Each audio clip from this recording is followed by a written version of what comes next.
Welcome to the WanderLearn Show. I'm your host, Tapon. In this episode, I interview Brendan Rousseau. There are 3 episodes where I'm going to be featuring him where we talk all about space and his new book that he has co-authored.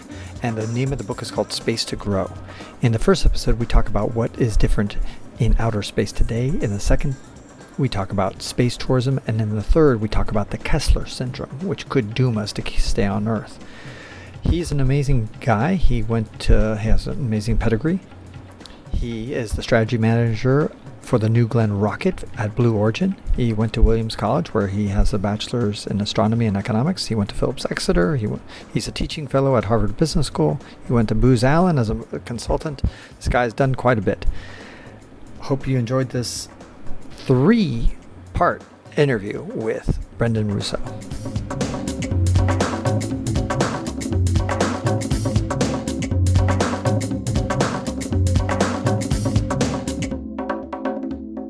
Welcome to the WanderLearn Show. I'm your host, Tapon. I'm here with Brendan Rousseau, who is the co-author of a fantastic book that we reviewed and we talked about with his co-author, Matt. And if you want to go to the upper right-hand corner in the YouTube to see that interview first, that'd be great. Brendan, introduce yourself as well as your co-author and talk about how you guys are not clones.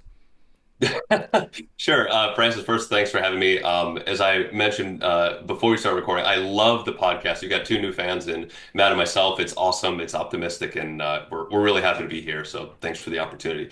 So as you mentioned, my name is Brendan Rousseau. I'm the co-author of Space to Grow, Unlocking the Final Economic Frontier, which is all about the business and economics of space. We hope that it's a book that will, for folks who are either casual observers of the space industry or folks considering getting into the space industry, we hope that it will be a good primer and a good push in the direction to demystify some of what's going on in space and encourage people to seriously consider the revolution that's happening in space as something that's relevant to their lives and something that they should be thinking about, regardless of if they're in the private sector or public sector or what else. So I have kind of an interesting strange background. My first love was space science. I thought I was going to be an astronomer and started going deep into astrophysics. And then we had a couple of classes in college where we covered the history of astronomy, some of the recent history. And I realized that Hold on.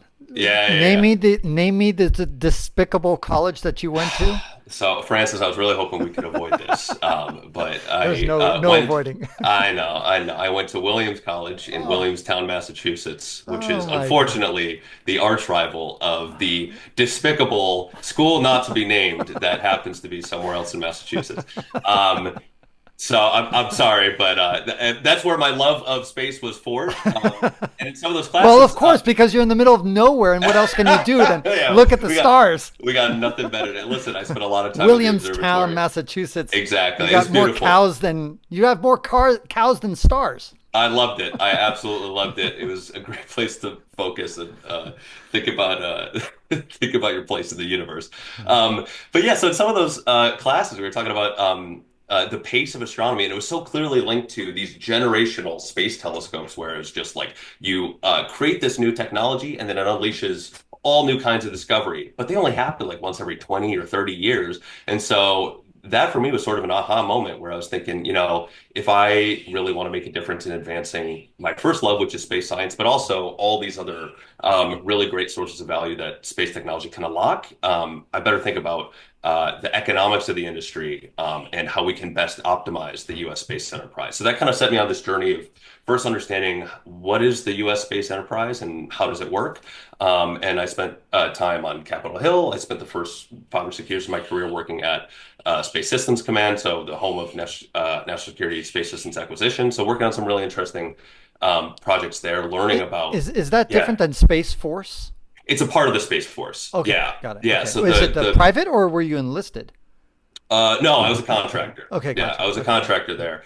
So the mission of the Space Force is to organize, train, and equip men and women in uniform that deal with space topics. And where I worked was where we turn a set of requirements on a sheet of paper of, hey, we need a satellite that can do X, Y, Z, and turn that into an actual satellite on orbit. So I learned a ton there. After a few years, I reconnected with my co-author, Matt Weinzierl, who was at Harvard Business School and was interested in creating a class to teach about the business and economics of space and doing a bunch of research. And for me, that nothing could be more thrilling than that, really diving into what's happening and why does it matter. So we did that for 3 years and built a class that I'm super excited about. Got to interact with a ton of people who some were, diehard space people, and others were folks who came from tech backgrounds or completely unrelated backgrounds, but just were excited about what they saw happening in space, whether it was SpaceX or some of NASA missions and other things. And then we wrote the book last year, which, like I said, we hope will be a primer to get folks interested in the industry and provide a real economics lens on what's happening and maybe help folks understand the bigger picture and how the different pieces fit together. And then since then, I've moved on to Blue Origin. It's a space company that's developing a whole bunch of space systems. I work on our huge orbital launch vehicle. It's called New Glenn. It had its debut just a few months ago. It's a rocket that I'm really, really excited about that we hope will be a nice complement to what SpaceX has in the Falcon 9. So could not be more excited to be doing the things I'm doing at this really exciting time in the industry. So that's a great summary of your career and your trajectory and how you went from a guy who wanted to do astronomy and that kind of stuff at Williams and all of a sudden going all the way and finishing up at, well, not finishing, but currently at Blue Origin, which is a rival of SpaceX. But I think in many ways, Jeff Bezos, who's running Blue Origin, and Elon Musk, they realize, I think both, you're talking about space to grow, the title of your book, which is basically an infinite market. And Yeah. I think both of these businessmen are wise enough to realize there's a lot of space to grow. In other words, Yeah. that is this a market? There's plenty of room for not just both of these companies to coexist. This is a rivalry, but in the end, there's probably going to be many more companies, in 100 years from now. It's going to look kind of quaint that there were just Yeah. two at the moment that are kind of competing of this reusable rockets and things like that you guys are developing, like the New Glenn. Yeah, absolutely. I love the way that you guys talked about in the last podcast, which is, I think often we love the story of a good rivalry, especially here in the US. And so I think a lot of times the SpaceX Blue Origin story gets kind of formed as a rivalry. But the way you talked about in the last podcast was, they're really more complements in a lot of ways, and both trying to provide keystones to unlock something that we hope will be much bigger, not only for these two companies, but for a host of other companies. I know Jeff Bezos has talked about, the mission of this generation is to create the infrastructure such that, a few decades from now, a couple kids in a college dorm room can say, "Hey, I want to start a space company. I've got a good idea," and they have the ability to go do that. Today, it's still as excited as we are about the reduction in cost and increase of access to space. It's still pretty expensive. It's still a hard industry, but that's part of what makes it fun. There's real challenges to be solved, and we think that there's real opportunities on the other side of that. That's a really key point that Jeff Bezos made, which is the idea is that back in the day, let's say when you want to create a new company nowadays, you kind of rely on the railway system and the highway system to get your product to market because you need that infrastructure. Otherwise, you can make the best widget in the world, but if there's no way to transport that widget from a factory to the customer, you're not going anywhere. So you need that kind of transportation, those railway lines, those highway lines, those airplane lines. So in space, we need that infrastructure. We need that railway line to space. And we need the highways to space. And that's what both Blue Origin and SpaceX are, in a large part, setting up that infrastructure so that you can then, from there, create all sorts of a whole ecosystem of different companies. And you kind of explore that in your book, Space to Grow. Yeah, you hit the nail on the head. I was just down at our launch site not too long ago, down at Cape Canaveral. We have a sign. It's like a Route 66-esque road sign on the road that leads right up to our rocket that says the road to space. And so that's something we firmly believe, and we hope that it's a road that will allow others to benefit from the increased access to space. So it's an exciting time. Absolutely. Now, again, I encourage people before they get further into this conversation, make sure you listen to the previous conversation with Matt, because now I'm going to ask you a question and kind of follow up on that. Matt and I talked a lot about, your co-author of Space to Grow, talked a lot about the space industry and about where it's going and the economic opportunities. We talked about that with Matt. Now, where kind of would you level set us and tell us where we are today in that kind of that timeline and the trajectory? What's your opinion on what we talked about? Sure. Well, I loved your conversation. And again, I hope folks will listen to that one before coming here. I think Matt hit on the key point, which is what's the key difference today of what's happening in space versus, the big surge that we had in the Apollo era and other times in space history. I think the key difference is that there is now market forces that are coming to bear in the space industry. And what that means is that not only are we unlocking some of the innovation and risk taking and everything that can come from introducing the private sector, but also the key difference is that for these companies to be successful, and there's more and more of them, and more of them are having success, they need end customers. And 99% of the time, those customers are folks like us. It's just normal people on the ground who don't care that much about space. They don't care much about spending dollars on space, but what they do want is real value. And Matt in particular highlighted connectivity that can be done in some ways best through space and also data from space. So there's so much value that we're just starting to explore creating through satellites today. If I had to describe this current moment, what is it really all about? I think it's there's two things. One is the increased access to space that we can largely attribute to SpaceX's Falcon 9 and bringing launch costs down really by an order of magnitude from what we saw during the space shuttle era, is that it's allowing a new era of experimentation. There have been all these ideas for a long time about, hey, space, Earth orbit and beyond could be really useful to do X, Y, Z, whether that's a business case, whether that's gathering climate data or all sorts of other things. And we're starting to have the opportunity now that companies can raise money, try out the idea, build their satellite or their contraption. There's all kinds of interesting things. There's a small startup called Varda Space that's creating capsules that live in space for a few weeks and are experimenting on creating protein crystals for pharmaceuticals, all kinds of different things. Yeah, go ahead. How do you spell that Vardo crystal? Varda, Varda. Varda. What Yeah, are they? super exciting company. Tell us a little bit more about them.